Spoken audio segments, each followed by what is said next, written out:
بسم اللہ الرحمن الرحیم۔ السلام علیکم ورحمۃ اللہ وبرکاتہ۔ الحمدللہ، آج ہم سورہ بقرہ کی آیت نمبر 62 پڑھنے اور سمجھنے جا رہے ہیں۔ دعا ہے اللہ رب العزت ہمیں سمجھ کر عمل کی توفیق عطا فرمائے، آمین یا رب العالمین۔ اعوذ باللہ من الشیطان الرجیم، بسم اللہ الرحمن الرحیم۔ ان الذین، بے شک جو لوگ، آمنو ایمان لائے، والذین اور جو لوگ، ہادو یہودی ہوئے، والنصارى اور نصرانی، والصابئین اور صابی، من آمنا جو ایمان لائے، باللہ اللہ پر، والیوم الآخر اور روز آخرت پر، وعمل صالحا اور نیک عمل کرے، فلہم تو ان کے لیے، اجرہم ان کا اجر ہے، عند ربہم ان کے رب کے پاس، ولا خوف اور نہ کوئی خوف ہوگا، علیہم ان پر، ولا ہم یحزنون اور نہ وہ غمگین ہوں گے۔ ان الذین آمنوا والذین ہادوا والنصارى والصابئین من آمن باللہ والیوم الآخر وعمل صالحا فلہم اجرہم عند ربہم ولا خوف علیہم ولا ہم یحزنون۔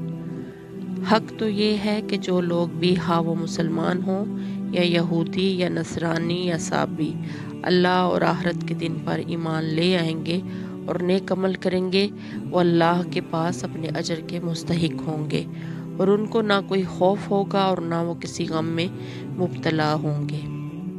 بنی اسرائیل پر اللہ رب العزت کے انعامات اور ان کی نافرمانیوں کے تذکرے کے بیچ میں یہ آیت کریمہ بنی اسرائیل کے ایک باطل گھمنڈ کی تردید کے لیے آئی ہے۔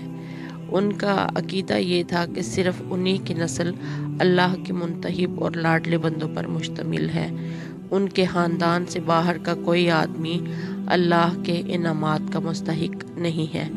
آج بھی یہودیوں کا یہی عقیدہ ہے، اسی لیے یہودی مذہب ایک نسل پرست مذہب ہے، اور اس نسل کے باہر کا کوئی شخص یہودی مذہب اختیار کرنا بھی چاہے تو اختیار کر ہی نہیں سکتا، یا ان کے حقوق کا مستحق نہیں ہو سکتا جو ایک نسلی یہودی کو حاصل ہے۔ اس آیت میں واضح فرمایا کہ حق کسی ایک نسل میں محدود نہیں ہے، اصل اہمیت ایمان اور نیک عمل کو حاصل ہے۔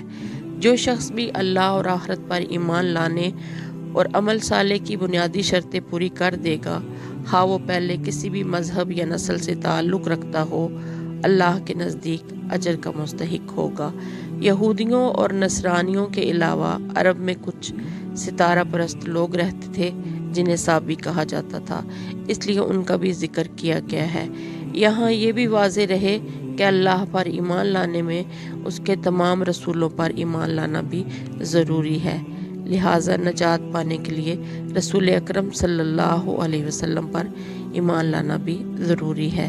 چنانچہ پیچھے آیت نمبر 40 اور 41 میں اسی لیے تمام بنی اسرائیل کو نبی اکرم صلی اللہ علیہ وسلم پر ایمان لانے کا حکم دیا گیا ہے۔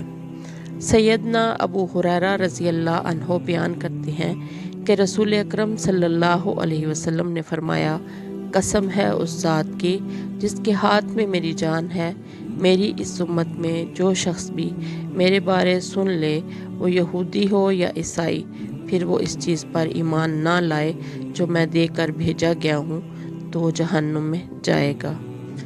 دعا ہے اللہ رب العزت ہمیں سمجھ کر عمل کی توفیق عطا فرمائے، آمین یا رب العالمین۔ السلام علیکم ورحمۃ اللہ وبرکاتہ۔